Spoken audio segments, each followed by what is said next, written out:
Here's how to fix blurry pictures on Instagram. Now, first open up a web browser on your iPhone or Android, and first let's check your internet. So type in speed test here and hit run speed test. If you have really poor internet, any photo you upload will be blurry. So check to see if you have good internet. After you've done that, the next thing we'll do is head into the Instagram app here and tap on your profile at the bottom right.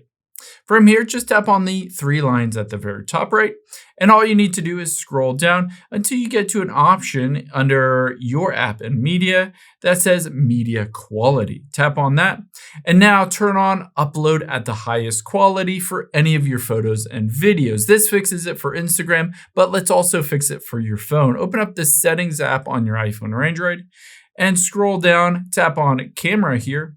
And now from here, make sure everything is set to the highest resolution possible. Under formats here, make sure everything is set to highest, basically megapixels. So if it's at 12, switch it to 24. You might also want to consider turning on Pro RAW as well as Apple ProRes just to give you that added boost for high quality.